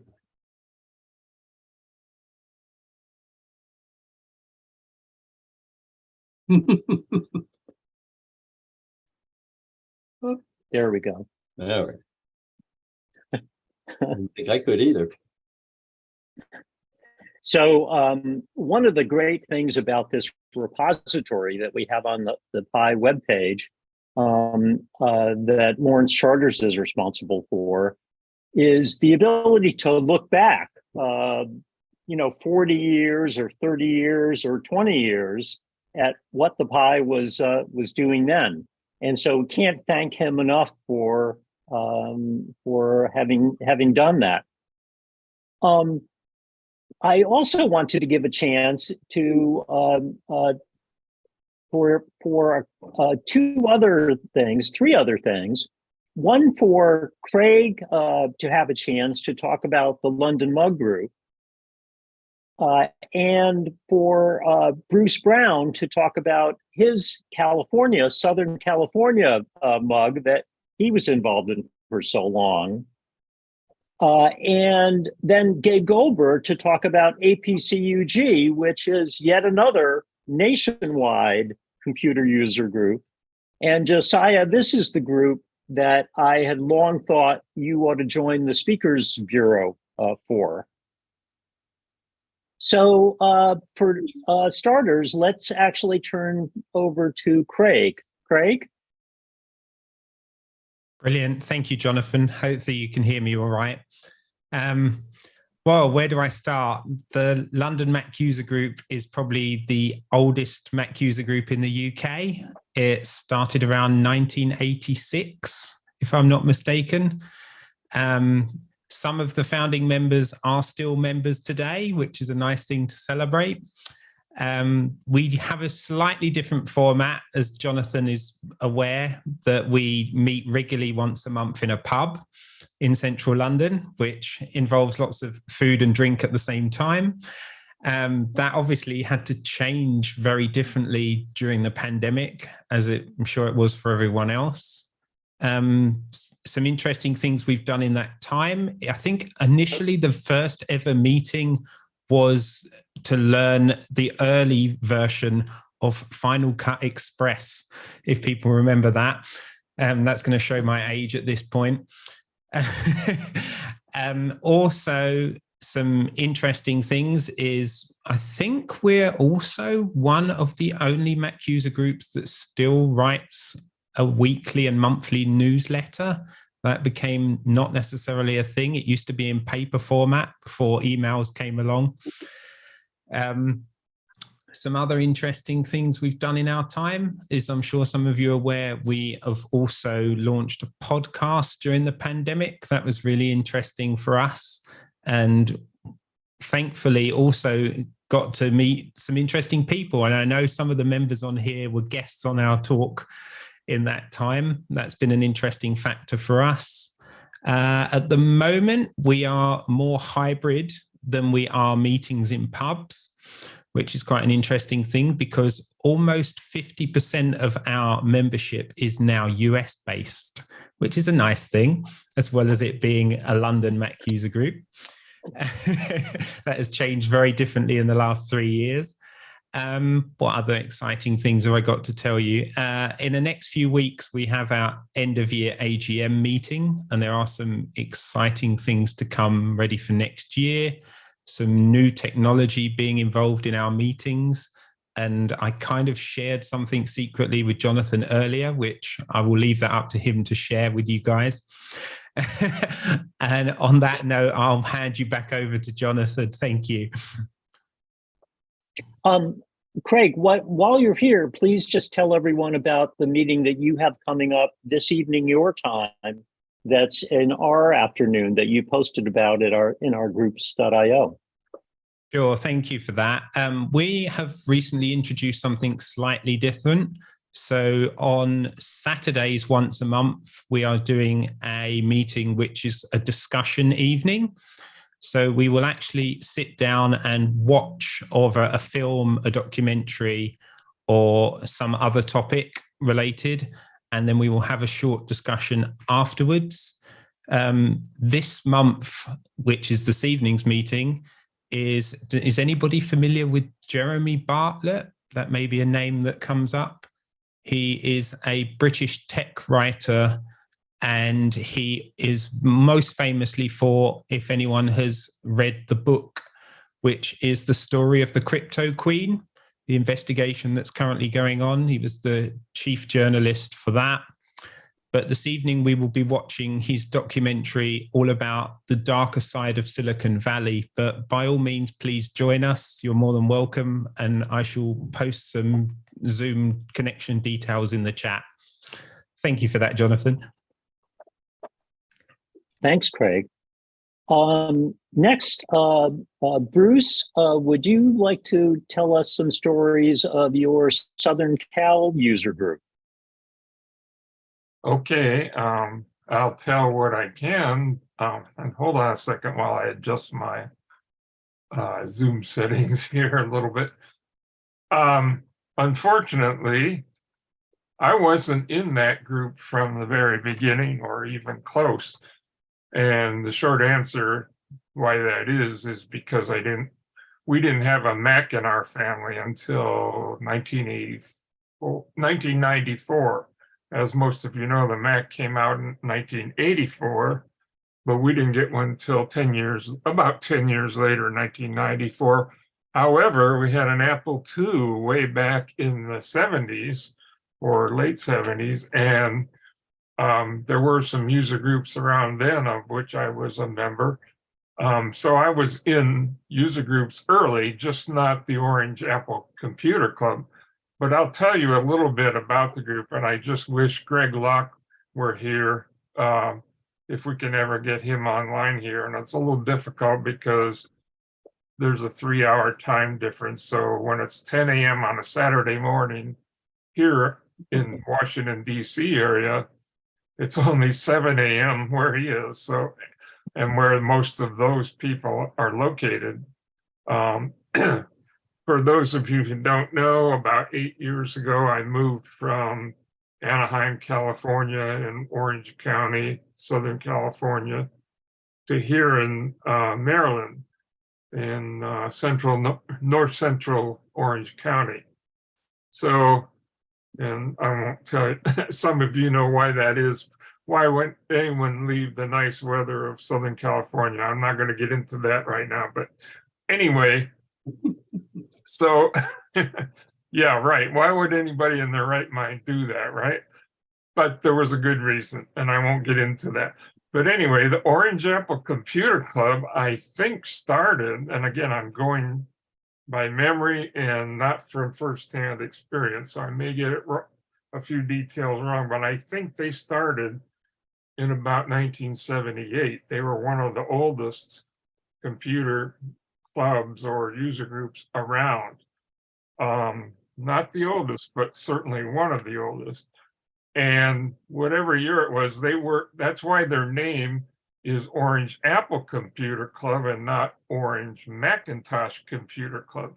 Because when they started, there was no Macintosh, only Apple computers, the Apple I, or what came to be known as Apple I. It was just the Apple at first, and then there was the Apple II, and the price came down. A lot of us got one. And so they had formed this group. And I know more about their more recent history. We were a very large group. When I joined, our membership was in the hundreds, somewhere between 500 and 1,000 members. However, that was not its peak. Sometime prior to that, it was even bigger. I don't know if it ever got to 10,000, but it got above 1,000, I believe. And again, these details I'm not quite sure of. Wish Greg were here. But anyway, so, and it's been ongoing ever since. However, in recent years, as many of you realize, user groups have kind of been struggling. A lot of them have disbanded or fallen by the wayside. And that group is no different. When the pandemic hit, and even before then, the OACC, Orange Apple Computer Club, was looking around for another place to meet. They had been meeting for many years at a local, what's technically a community college, but it's bigger than some universities I've seen, called Orange Coast College. And technically it's a community college type of operation, but it's very big. And I believe they offer several different four-year degrees. They had to have a chemistry building, which just for chemistry is a 2-story building, which gives you some idea of the size of the college. And that was just one of several buildings. We used to meet on the second floor of that building in the main chemistry auditorium, which seated, I don't know, 100 or 200 people, although in my time with the club, we never fully filled it.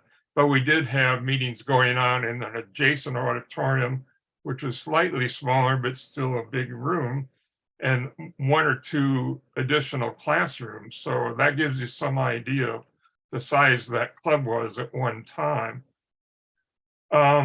And really, I don't know what else to say, except that as the world has changed, user groups seem to be becoming less relevant, or some say so anyway. I think there's still quite a bit of value to be had there, but some people don't seem to think so. And so their numbers have been rapidly, or not so rapidly, declining over the last few years.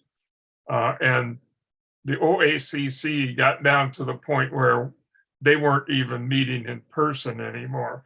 And when I left Southern California, moved to Maryland, they were still meeting in person. And it was a little disappointing and sad for me because I had to leave a group I had been already at that point a member of for several years. I'd been on their board of directors for a long time and so on. And so that was just one of the things I had to kind of give up. And then what happened? The pandemic hit, right? And so everybody was starting to do things online. About 2 years before this group, the Washington Apple Pie, started using Zoom for our online meetings, a very small group of us in the Orange Apple Computer Club started looking for online conferencing tools, video chatting tools, and so on, trying to figure out which would be the best one for us to hold online meetings. And like I said, that was about 2 years before the big lockdown. We had already been thinking in those terms. I should say they, it was more them than me, because I'd already moved by that time. So anyway, and Greg was really the main spearhead for that. He was the last president of that group. And I suppose if the group is still technically around, he's probably still technically president. And probably I'm still technically on the board. I don't know, but we don't have board meetings anymore. But anyway, so Greg started looking around. The rest of us were enlisted, I and 2 or 3 other people, to help with that. People in different places so we could conduct online video chat tests and test out these different programs. Well, we went through several, including Apple's FaceTime, Skype, you name it. We probably tried it, and some I had never heard of that somehow or other Greg found out about. And so when we got to Zoom, everybody seemed to like it. It seemed to work well. It was kind of in its infancy, you might say, at that point, but it was still working pretty good. And it had a lot of things going for it. And I thought so. And I think everybody else seemed to also. So in the end, that's the app we started using online. And we've been meeting online only ever since, and exclusively on Zoom, just because it seemed to fulfill our needs better than anything else we had found. So fast forward to last year, Greg has been hosting the Zoom meetings. And as anybody who's done that knows, it's not, it's a fair amount of work, not just the hosting. He would also send out emails to a very big distribution list, 2 or 3 ahead of each monthly Zoom meeting. And somebody had, he had to maintain the mailing lists and all of that. So it was a fair amount of work. He decided he didn't want to do that anymore, or wasn't able to. And so December of 2022, this past December, was our last official monthly online meeting. However, he stressed that that's not the stop, not saying we're not going to meet in the future, just not going to do it on a regular basis, and he's not going to do most of the organizing anymore. Okay, so we still have a core group of 10, 20, 30 people, I don't know how many, that would still like to do something once in a while.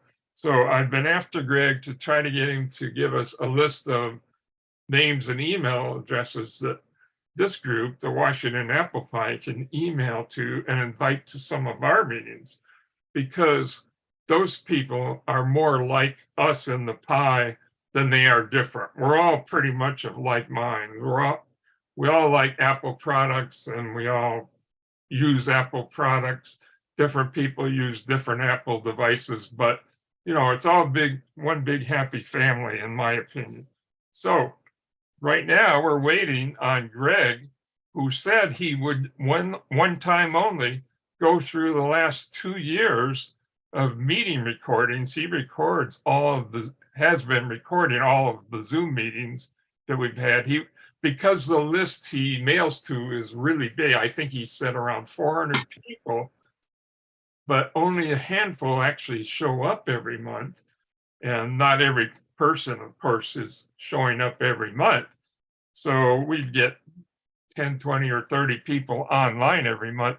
He was willing to go through one time only through the last couple of years of Zoom meeting recordings and call a list of names and email addresses out of those online participants. The idea being that the ones that have participated within the last 2 years are the active people. They're the ones that would probably be interested in joining us in the Pi on our Zoom meetings. So his plan is to go through one by one each recording and go about 10 or 15 minutes into each recording and see who was online in that meeting at that time and make a record of their name and eventually their email address and come up with one list of people that he would then send to me and Jonathan, Bruce, people in our club. Bruce? Yes, sir. Yeah, Bruce. Yeah, this is getting a little into the weeds for people. Okay, so anyway, the short story about it. The short story is we haven't got the list yet from Greg. Right, and we'll try to actually have Greg and some people at the next afternoon learners meeting, second Thursday, because that's friendlier for people on the West Coast. Right. Thanks so much, Bruce. When it's 1 o'clock here, it's only 10 a.m. on the West Coast, and like us, many of them are retired, and that's not necessarily a problem. So, yes, well, that's what we're hoping for. Thank you. All right. Thanks so much, Bruce. Anybody have any questions on that group or what I just said? Oh, in the chat, I think Craig said, I forgot. Would you be happy to share your mug's webpage? Yes, but we no longer maintain a web page. We don't have one anymore. We used to, but that's an answer.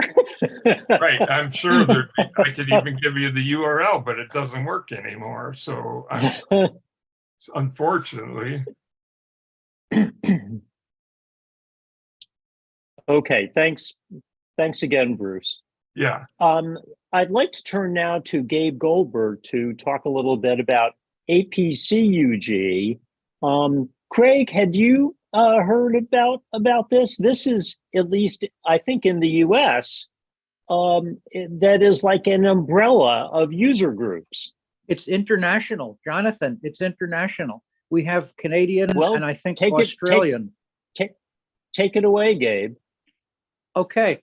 I'll give the introduction to APCUG, but first, just let me talk about user groups. I've been in IT my whole career, and starting in 1971, I've been involved in user groups, whichever was relevant to the work that I was doing. And so, in 1971, I was involved for 20 or 25 years in another international organization focusing on IBM mainframes. And so that gave me a good introduction and enthusiasm for user groups. When I bought my first PC in 1992, about 10 years after the PC came out, I discovered Capital PC User Group here in the DC area, which is almost a sister organization to the Pi. CPCUG and the Pi were established more or less at the same time and grew more or less the same way. And in the mid and late 1990s, both groups were pushing almost 5,000 members. And I was the program director booking speakers for CPCUG when we had almost 5,000 members. We met at NIH and we'd get 400 or 500 people at meetings. It's a tribute to the Pi in that the Pi is still here and Capital PC User Group is no longer here. It made some bad financial decisions and disappeared. There is another local DC group focusing on all sorts of technology, including Apple, but also including Windows and Linux and everything else, called PATAX, Potomac Area Technology and Computer Society. And it has several meetings a month, same as the Pi does. And so for people in the Pi who are, as I am, multicultural, where I have a house full of Apple devices, watches and iPads and iPhones and HomePod speakers, but do not have a Mac. I have a Windows system. If other people here in the Pi also need to talk about Windows or Linux, I encourage you to come to patacs.org, PATACS.org. Onward to APCUG, the Association of Personal Computer User Groups. We have a couple of hundred members, and members are user groups like the Pi. Individuals don't belong to APCUG, groups belong. The dues are $50 per year, and there is just a whole rainbow of benefits that membership provides, including a speakers bureau, where user groups can book speakers who have volunteered to give presentations. They can play at meetings recordings of presentations given by speakers bureau volunteers. There are multiple meetings a month, workshops on Wednesdays and Saturdays on different topics. There's a quarterly magazine that shares best practices. And as was mentioned earlier, many user groups are struggling. And one of the useful things to have during a struggle is finding out what other people are doing, because problems are pretty much universal. Recruiting members, retaining members, fundraising, finding meeting spaces, just all sorts of things.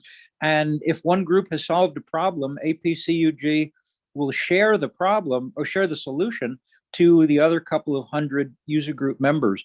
And so I've been an APCUG advisor on the board of advisors, and that means that I'm liaison between APCUG and user groups like the Pi in about 10 East Coast cities. And back in the good old days, back in the before COVID, one of the most fun parts of being an advisor was going out to visit groups all over. And so I've been up to New Jersey, down to North Carolina, out to Pennsylvania, visiting lots of groups. And that's given me a really interesting perspective in seeing several dozen groups and how they operate.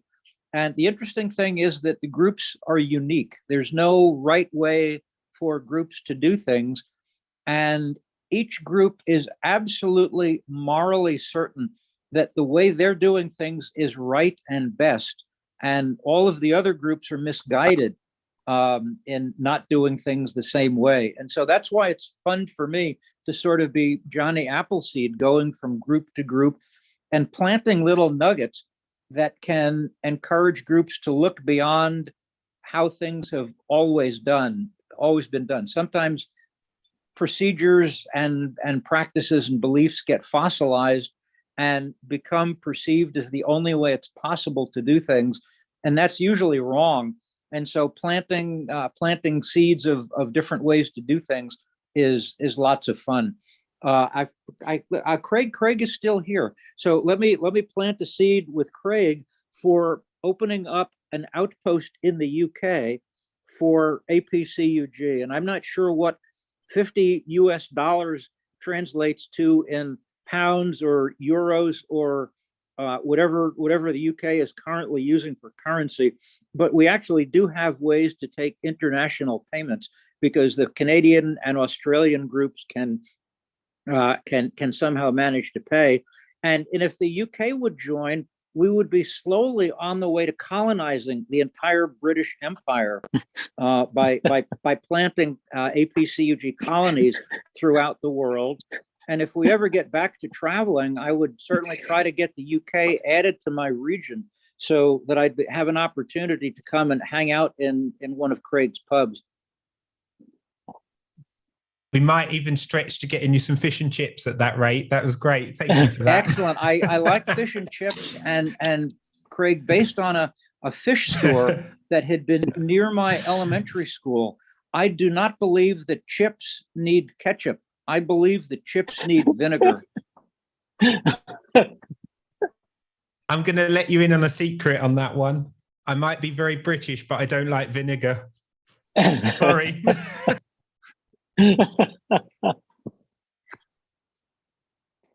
Gabe, thank you so much. Yeah, Roy made a great point for us to put these mug discussions as separate videos up on our YouTube page. So we'll probably do that. Let me come back and make one more point that I forgot. Historically, for reasons that I'm go ahead, Gabe.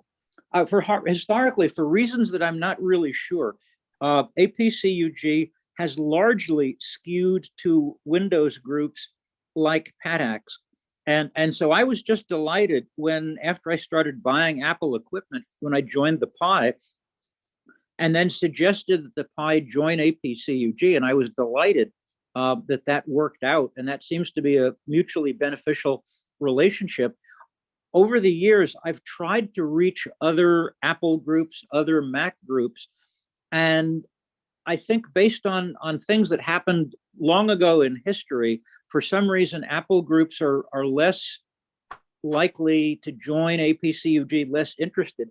And I think some of that is because of the two letters PC in APCUG. But the point is that APCUG is not a PC affiliation. It's a personal computer affiliation. And we figure that the Mac is just as personal a computer as Windows machines. And so if Craig or any of the other folks here know other Apple-oriented organizations, I would love to be in touch with them and just try and introduce APCUG to them and show that there's lots of mutual benefit, no matter what their technology focus is. We have lots of people doing Apple presentations, Linux presentations, and especially just general technology presentations that are absolutely platform agnostic. Anything you can talk about on the web is just as relevant to an Apple group as it is to a Windows group. Well, Gabe, as soon as you're able to get Josiah into the Speakers Bureau for APCUG, let me know, okay? I will do that. I love that. All righty. Roy, do you have any final words for us today, as our time is just about up? Well, I thank everybody for attending the meeting today. I think it was a great presentation. Thank you, Josiah, and everybody else for contributing about the clubs. It is great hearing about some independent apps that are developed that are impressive for us to put on our computers and use. So those were really great. Remind everybody that the next clubhouse will be the first Saturday of March coming up, and then the third Saturday, and the Learner's Sig will be the second Thursday. And then of course we've got the February 28th meeting with Leisure World. So anybody that can attend that will be great to meet with that group. And so go out there and enjoy the snow. Might round up some, make a snowman for those that are locally. I know it's snow's coming down pretty heavy now, but it's not accumulating by any means. But it's definitely snowing here. Yeah. Well, looks like it's just now starting here in north central Montgomery County. Just a little bit. You can just barely see it if you're looking for it. Yep. So that's about all I've got to say. Again, thank you. It was a great meeting. Thanks, Roy. Everybody. Thanks, Josiah. Thanks, Craig. I hope that you'll see some of us this afternoon for us.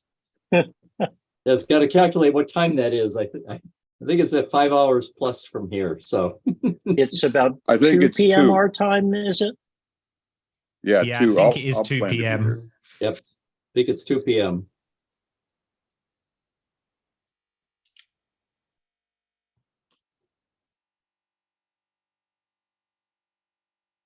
So many thanks to the YouTube audience. We'll turn off that now.